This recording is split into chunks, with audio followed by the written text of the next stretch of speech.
What's up, you guys? So I'm here with an update on really the legacy of Twitch, of Stephen Boss Twitch.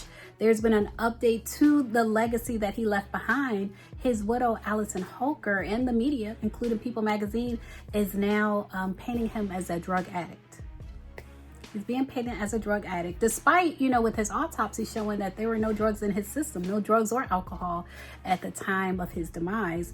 But he's now being painted as a drug addict by Allison Holker and by People magazine. In an interview that she did with People magazine, she announced a new book where she is sharing her experiences being married to him, growing up, being married to him, and grieving him.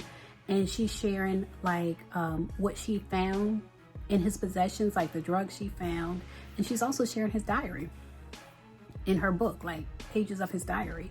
So she's really going there, and his family is not here for it. His family and his friends. It seemed like some of her own friends are coming out against her. So we're going to get into her interview with People magazine. We're going to get into his family coming out against her, and even his friends, which seem to have possibly been their mutual friends in the past, but now, even they are turning on her. So we're going to get into all of that in this video. But first, if you haven't subscribed to this channel, I know you can see it. I know you see it, that we are just a couple hundred people away from 400,000 subscribers. So this is your invitation to subscribe to this channel. If you're not familiar with me, I'm Layla Lynn, and I do celebrity news and nostalgia. So if you like that type of content, go ahead and hit that subscribe button. All right, you guys, so let's start with this People magazine article. Allison Holker, the widow of Twitch, did an exclusive interview with People magazine where she announced a new book she has coming out regarding her life and her life with Twitch and life after Twitch. In the article, so let's just jump into it. The article is titled, Stephen Twitch Boss's widow, Allison Holker, discovered his drug addiction in very scary moment before funeral. After Twitch's death in 2022, Allison Holker, whose new memoir details her own difficult childhood and healing journey, learned her husband was struggling with painful demons. And normally when people say demons, they mean like drug addiction or deviant behavior. They say Allison Holker made a devastating discovery about her late husband, Stephen Twitch Boss, on one of the hardest days of her life. Weeks after the Ellen DeGeneres Show co-executive producer and longtime DJ took his own life at age 40 in December of 2022, Allison Holker uncovered a cornucopia of drugs. A cornucopia. Do y'all know what cornucopia means? Let's look up cornucopia definition, because I know it means like a variety. Says the cornucopia, or the horn of plenty, is a symbol of abundance, good fortune, and a bountiful harvest. So it was a bounty of drugs, according to her. They said it included mushrooms, pills, and other substances I had to look up on my phone. So she didn't even know what the pills were. She said, quote, I was with one of my really dear friends, and we were cleaning out the closet and picking out an outfit for him for the funeral. She said it was a really triggering moment for me because there were a lot of things I discovered in our closet that I did not know existed. It was very alarming to me to learn that there was so much happening that I had no clue about. It was a really scary moment in my life to figure that out, but it also helped me process that he was going through so much and he was hiding so much, and there must have been a lot of shame in that. But it seems like whatever shame he had, it seems like she exposed it, because she also talked about him, being the victim of abuse as a child. And I don't think that's something he talked about publicly, but she shared that in this article as well. But I want to share part of the video interview she did with People when she talks about his drug use. Now, in the interview, she doesn't use the word cornucopia. She doesn't get into detail like that, but she does talk about his drug use. Where was I involved in this? And I had to take some steps for myself to realize, I was able to help one, and I wish I could have been that for the other. But it's also not my job to do that. There was a moment I was with one of my really dear friends, and we were cleaning out the closet and picking out an outfit for him for the funeral.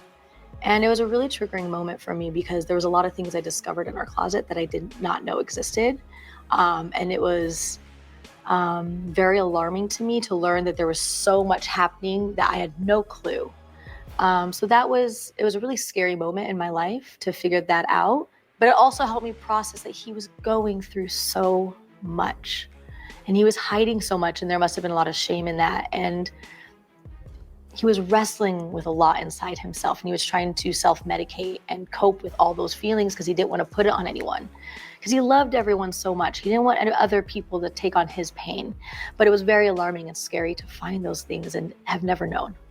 And so, because this is the first time we're seeing Twitch's legacy, be painted this way, like talking about him as a drug addict, not just a drug user, but a drug addict and things like that, his family is starting to speak out. Now, I did a previous video on how his children, his biological children, were finally able to spend time with like their grandparents and their uncle during a birthday for one of the children. But other than that, like, they don't get to see their family. Allegedly, according to sources, they don't get to see their family.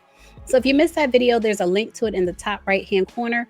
There is so much contention between Allison Holker and Twitch's family. And a lot of it has to do with her forcing them to sign an NDA before they even attended the funeral.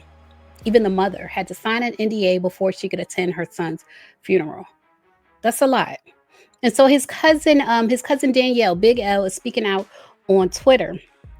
And the conversation actually started with Candace. It started with Candace from Real Housewives of Potomac. She tweeted, this was earlier today. She said, I'm not even going to say it, but this white woman is doing everything but protecting her Black children and her Black husband's legacy. She could have kept this in her therapist's office. And this is in a response to People Magazine's article. So that's when his cousin came out and said, she won't let our family see the kids. He wasn't an addict. He smoked weed and was actively trying to quit. He wasn't some junkie. And to me, what she described that she found, it doesn't necessarily give junkie to me. It gives, drug user, but it doesn't give junkie. And so the fact that they're using that phrase drug addict and attaching that to his legacy, it is a lot. So she keeps tweeting, I'm so tired of keeping my mouth shut. You did our family so dirty. Talking about Allison Holker. She did the family dirty. And then she talks about, she said, I don't give a F about an NDA. This crazy woman made me and his actual family, meaning like his mother, his brother, sign an NDA just to even attend the funeral. She's been trying to tarnish his legacy and refuses to let the Boss family see the children, only to exploit and lie on my cousin. Hell no.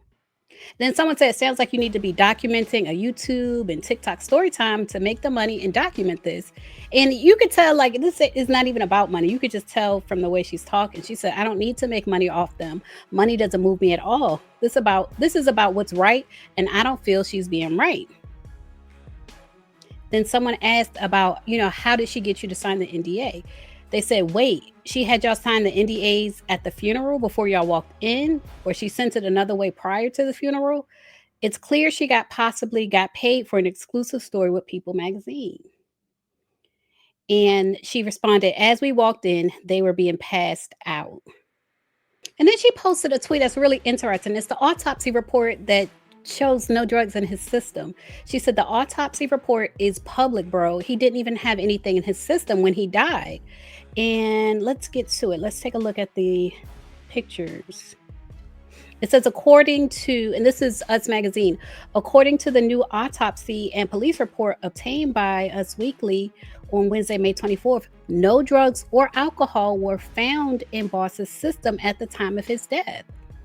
So that's why they're saying for her to either her or People Magazine, whoever's painting him as a drug addict and focusing on finding this cornucopia of drugs in his closet, like, it doesn't seem right. It doesn't seem like a match to his legacy. If you're trying to preserve someone's legacy, but then you're highlighting the worst parts of them that may not have even been related to their passing, it just doesn't seem right.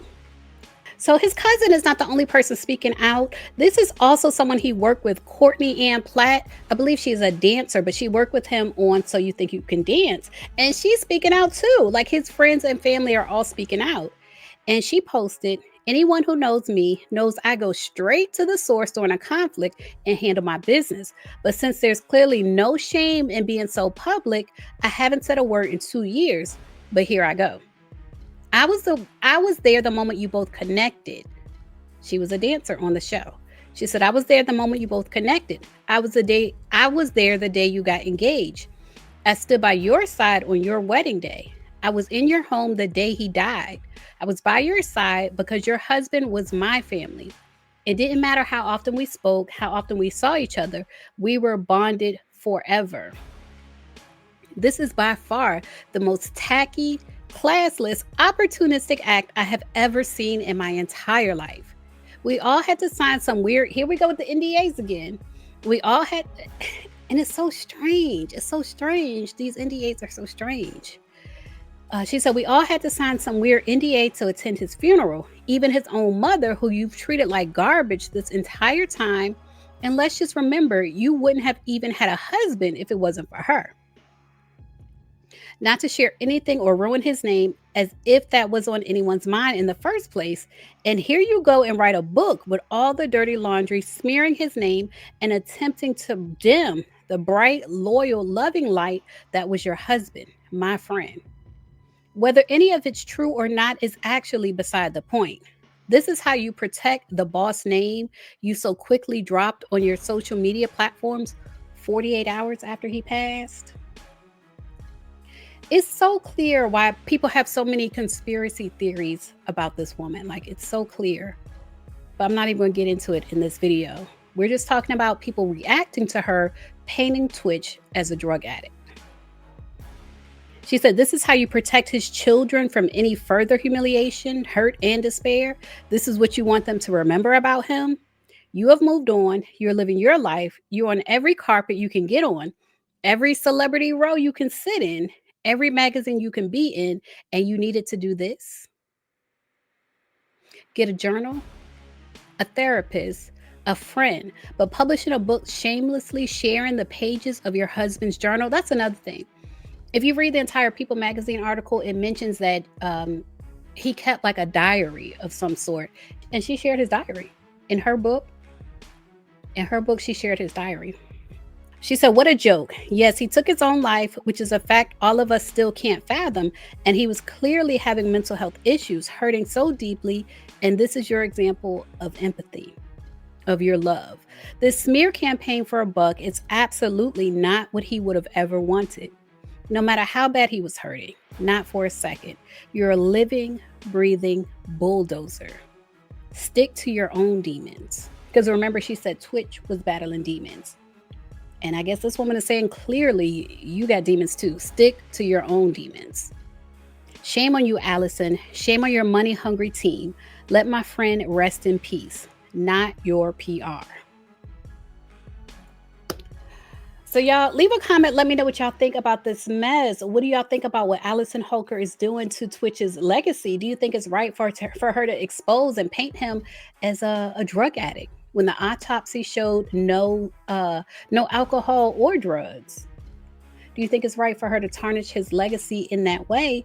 And also, what do you think about her revealing that he was a victim of abuse when he was a child? I don't think he talked about that publicly, but she also shared that in her book.